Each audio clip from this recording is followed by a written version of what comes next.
Halo teman-teman YouTube, selamat datang di Review Buku Channel. Pada kesempatan kali ini, saya akan membahas suatu tema yang mungkin sudah melekat di telinga Anda ya. Ini tentang no viral, no justice ya. Nah, pada saat ini banyak sekali publik yang menyampaikan ya, menggagas sebuah tema atau suatu kalimat yang kira-kira judulnya tidak viral maka tidak ada keadilan. Atau yang lebih familiar di telinga kita, no viral no justice ya. Dalam sistem hukum yang sedang mengalami perbaikan ini, untuk mendapatkan sebuah keadilan atau untuk mendapatkan keadilan yang sebagaimana mestinya, ada beberapa orang atau beberapa pihak yang menempuh jalur-jalur yang tidak biasanya atau jalur yang informal yang memang tidak dibahas dalam hukum ya, dalam materi hukum tentunya. Nah, no viral no justice ini dilatar belakangi karena publik melihat kelemahan-kelemahan dalam sistem hukum kita atau dalam penegakan hukum kita. Dan publik merasa tidak puas atas kinerja, atas penegakan hukum yang dilaksanakan di Indonesia. Nah, kenapa bisa terjadi ketidakpuasan? Ada beberapa faktor ya, yang tentunya faktor-faktor tersebut menimbulkan ketidakpuasan.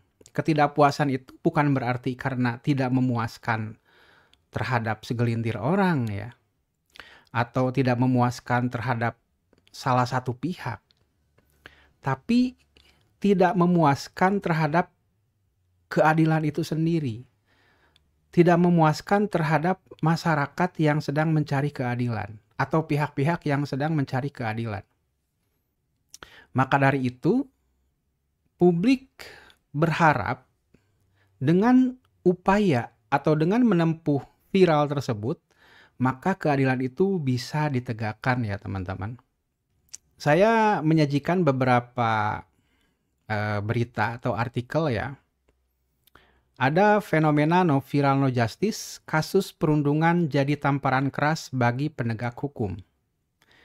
Yang selanjutnya, fenomena no viral no justice, ini 4 kasus yang baru ditangani polisi setelah viral di medsos. Nah, selanjutnya, pakar telisik fenomena no viral no justice di Indonesia itu sebagai bentuk kepedulian masyarakat. Tapi, ada tapinya. Nah, selanjutnya teman-teman, fenomena no viral no justice memang menggarisbawahi sebuah realitas pahit ya. Jadi, tidak semua kasus ketidakadilan mendapatkan perhatian yang sama. Ada beberapa faktor kompleks yang menyebabkan hal ini terjadi. Faktor-faktor tersebut diantaranya yang pertama birokrasi yang lamban. Nah, sistem hukum dan birokrasi yang kompleks seringkali membuat proses penanganan kasus menjadi panjang dan berbelit-belit. Kasus kecil atau yang melibatkan pihak yang tidak memiliki pengaruh seringkali terabaikan di tengah tumpukan kasus-kasus yang lain. Nah, birokrasi yang lamban ini ya teman-teman, ini menjadi salah satu faktor kenapa no viral no justice ini digaungkan oleh publik. Karena melihat birokrasi, baik itu polisi, kejaksaan, atau hakim ya, yang mungkin secara kinerjanya lamban, itu membuat orang ya atau membuat pihak tidak mendapatkan putusan-putusan yang dianggap mencerminkan sebagaimana putusan yang seharusnya. Terus karena adanya proses yang panjang dan berbelit-belit, sehingga kasus ini tidak mendapatkan pengawalan yang cukup ketat dari media ataupun publik. Yang akhirnya tentu akan menjadi kasus yang dilupakan. Gitu. Padahal sebenarnya kasus ini adalah kasus yang penting mungkin ya. Tapi karena luput dari perhatian, luput dari pantauan, maka kasus ini menjadi tertutup. Dan bisa jadi putusan dari kasus ini tidak mencerminkan sebagaimana hukum yang berlaku. Nah, selanjutnya teman-teman, faktor kurangnya sumber daya. Lembaga penegak hukum seperti kepolisian dan kejaksaan seringkali kekurangan sumber daya manusia dan anggaran untuk menangani semua kasus yang ada. Akibatnya, kasus-kasus yang dianggap kurang penting atau tidak mendesak seringkali ditunda atau diabaikan. Nah, ini juga salah satu faktor yang cukup menjadi perhatian oleh pemerintah ya. Karena sumber daya manusia dan sumber daya finansial yang harus menyediakan, yang harus memenuhi faktor-faktor tersebut adalah pemerintah. Supaya apa? Supaya proses penegakan hukum, proses menjalankan aturan perundang-undangan, proses penegakan KUHP itu bisa berjalan secara efektif. Dan hasilnya benar-benar bisa dirasakan oleh masyarakat. Nah ini ya. Namun tentu harus kita lihat ya kurangnya sumber daya ini. Kurangnya sumber daya ini harus dilihat dari sisi yang mana gitu. Apakah kualitas sumber daya manusia atau kuantitas sumber daya manusia? Saya rasa ya di institusi hukum di Indonesia itu secara kuantitas sumber dayanya cukup ya, cukup gitu. Kepolisian juga cukup, kejaksaan cukup, dan hakim juga cukup gitu ya secara kuantitas. Namun secara kualitas apakah benar bisa diuji gitu ya kualitasnya. Tapi saya harap ya institusi penegak hukum itu selalu ya mengupgrade aspek-aspek kualitas karena ini memang sangat penting ya. Dan ini sangat berpengaruh terhadap kualitas putusan institusi peradilan itu sendiri ya teman-teman. Nah, selanjutnya faktor-faktor ketakutan akan represi. Korban atau saksi seringkali takut untuk melaporkan kasus ketidakadilan karena khawatir akan tindakan balas dendam dari pelaku atau pihak-pihak yang berkuasa.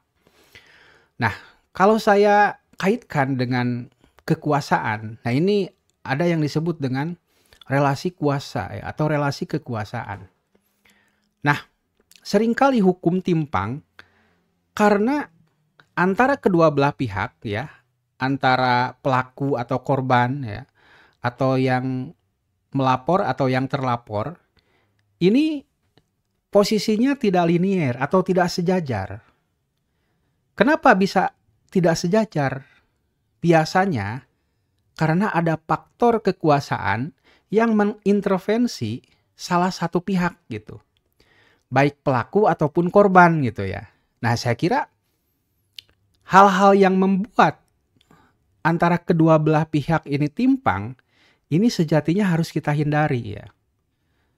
Diusahakan harus kita hindari agar putusan-putusan peradilan atau putusan hukum itu objektif yang berlandaskan pada kebenaran. Nah, namun gini ya, karena memang seringkali ya, yang menjadi korban itu adalah pihak-pihak yang tidak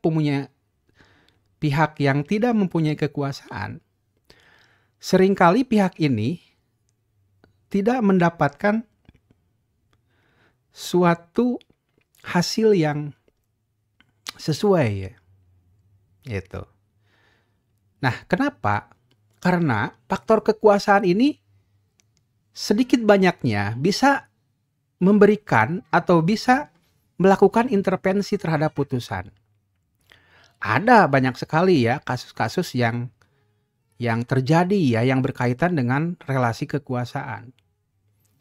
Nah, pada dasarnya kekuasaan yang melakukan intervensi terhadap putusan hukum, saya kira itu akan semakin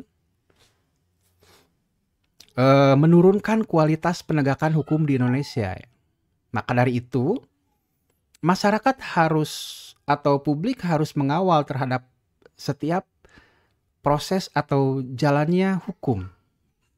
Setiap proses atau jalannya penegakan hukum. Agar proses hukum tersebut tidak diintervensi oleh kekuasaan. Nah, selanjutnya, faktor diskriminasi. Kelompok minoritas, masyarakat miskin, atau mereka yang tidak memiliki akses terhadap keadilan seringkali mengalami kesulitan untuk mendapatkan perhatian dan perlindungan hukum ya teman-teman. Nah, jadi kenapa ada no viral no justice? Ya karena proses jalannya hukum ini seringkali diskriminatif. Nah, kelompok-kelompok yang menjadi korban diskriminasi biasanya kelompok minoritas, masyarakat miskin, mereka yang tidak punya akses terhadap hukum, mereka rentan ya tidak mendapatkan keadilan yang memadai. Tapi tidak mutlak kasus-kasus seperti itu terjadi di Indonesia. Yang selanjutnya, kurangnya kesadaran publik. Nah, jika masyarakat tidak menyadari adanya kasus ketidakadilan atau tidak peduli, maka tekanan pada pihak berwenang untuk bertindak akan menjadi lemah ya. Nah, jadi kesadaran publik ini harus terus ditingkatkan melalui apa? Melalui pendidikan, melalui sosialisasi ya, melalui sebaran-sebaran informasi. Nah, ini penting ya agar kesadaran publik, terutama kesadaran hukum di Indonesia itu semakin meningkat. Nah, sehingga hal-hal yang timpang dalam penegakan hukum itu semakin dieliminir ya, semakin diminimalisir. Yang selanjutnya, peran sosial media atau peran media sosial. Munculnya media sosial telah mengubah landscape penanganan kasus ketidakadilan. Berita tentang kasus-kasus yang sebelumnya terabaikan dapat dengan cepat menyebar dan menarik perhatian publik. Namun, viralnya suatu kasus tidak selalu menjamin keadilan. Terkadang, viralitas justru dimanfaatkan untuk tujuan-tujuan tertentu, seperti propaganda atau mencari keuntungan pribadi. Nah, ini perlu ditekankan ya oleh teman-teman. No viral no justice itu tujuannya untuk justice ya, atau untuk keadilan. Nah, jangan sampai karena no viral no justice ini juga ibarat pisau bermata ganda. Di sisi lain bertujuan untuk menegakkan keadilan dengan menempuh cara viral, tapi juga di sisi lain ada ya berbagai macam pihak atau beberapa pihak yang menjadikan ya kasus-kasus viral tersebut untuk mencari popularitas gitu. Nah, yang saya tangkap, tapi ini suatu hal yang kasuistis ya teman-teman. Misalnya ya, ada pengacara yang adu gengsi dari kasus viralnya, dari suatu kasus yang viral gitu. Nah, ini bisa dijadikan ajang adu gengsi bagi mungkin lawyer ya, atau mungkin pihak-pihak yang memang sengaja ya membuat atau menunggangi isu ini untuk mencari popularitas. Nah, lalu apakah hal tersebut dibolehkan? Ya, selama itu tidak mengganggu atau tidak mengintervensi terhadap aturan yang semestinya, ya silahkan sih orang atau pihak yang mau memanfaatkan untuk mencari popularitas ya silakan aja lah gitu. Nah, yang penting ya upaya mencari popularitas itu tidak membiaskan ya tujuan utama dari no viral no justice itu sendiri gitu. Tidak membiaskan usaha atau upaya dari penegakan hukum yang seharusnya. Nah, itu ya teman-teman. Nah, implikasi dari fenomena ini ya. Yang pertama, tekanan pada penegak hukum. Fenomena ini memberikan tekanan besar pada pihak kepolisian dan sistem peradilan untuk menyelesaikan kasus dengan cepat, terutama jika sudah mendapat perhatian luas. Nah, jadi kalau ada kasus yang viral ya, biasanya penanganan dari kepolisian itu harus ekstra hati-hati. Karena ini akan dikawal oleh publik, ini akan dikawal oleh masyarakat, dikawal oleh media, dikawal oleh para pejabat ya, para pejabat, para eksekutif, para legislatif. Nah, maka dari itu ya, kasus-kasus yang memang yang seharusnya ditangani secara cepat, tapi cepat itu bukan berarti meniadakan hal-hal yang substansi ya dalam penegakan hukum. Tapi karena memang viral ini biasanya kasusnya merembet pada hal-hal lain, nah ini akan menjadi semakin lambat dalam upaya penegakannya. Yang selanjutnya, ketidakadilan baru. Ya. Implikasi dari fenomena no viral, no justice ini akan membuat ketidakadilan baru. Bisa menciptakan ketidakadilan baru karena kasus yang tidak viral mungkin diabaikan atau diprioritaskan lebih rendah. Atau bahkan mungkin tidak diprioritaskan. Nah jadi kan mungkin dalam suatu instansi hukum ya sedang melakukan penyidikan atau penyelidikan ya, atau bahkan mungkin masuk pada sidang di pengadilan. Nah karena beberapa kasus yang viral dan beberapa kasus yang tidak viral, maka kasus yang tidak viral ini mungkin akan tidak diprioritaskan ya. Bisa jadi kasus yang tidak diprioritaskan ini ya itu kasus yang penting juga. Ya kita kan nggak tahu efek dari putusan hukum itu sendiri atau efek dari kasus itu sendiri apakah penting atau tidak. Karena memang suatu perkara itu mesti dijelaskan, mesti dikaji di peradilan ya. Implikasi selanjutnya, pengaruh opini publik. Media sosial dapat membentuk opini publik dengan cepat dan bisa mempengaruhi proses hukum. Nah, kan opini publik itu kan tidak selamanya berdasar pada kaidah-kaidah hukum ya. Opini publik itu bisa dikatakan bola liar ya, bisa itu benar, bisa itu salah, bisa itu abu-abu ya. Antara benar dan salah itu nggak kelihatan. Ya, yang saya rasakan bisa jadi itu lahir dari kesadaran publik ya. Tapi juga opini publik itu bisa diarahkan, bisa direkayasa. Nah, opini publik yang direkayasa, yang ternyata tujuannya untuk mengaburkan hukum itu sendiri, nah ini justru yang bahaya. Kalau sampai opini publik yang tidak berdasarkan pada hukum, tidak berdasarkan pada kebenaran, lalu menjadi viral di media sosial atau di media televisi, di media massa, nah ini justru akan bahaya. Karena akan membentuk opini publik bahwa yang tadinya benar gitu ya, bisa menjadi salah dan yang tadinya salah bisa menjadi benar. Nah tetap ya, bahwa no viral no justice ini perlu kedewasaan dari kita sendiri. Perlu kedewasaan dalam menyikapinya. Tidak semua yang viral itu benar dan tidak semua yang tidak viral itu salah. Yang benar tetap benar walaupun tidak viral, yang salah tetap salah walaupun viral. Berikut juga sebaliknya teman-teman ya. Oke teman-teman, terima kasih atas perhatiannya. Silakan teman-teman komen kalau Anda berminat untuk mengomentarinya.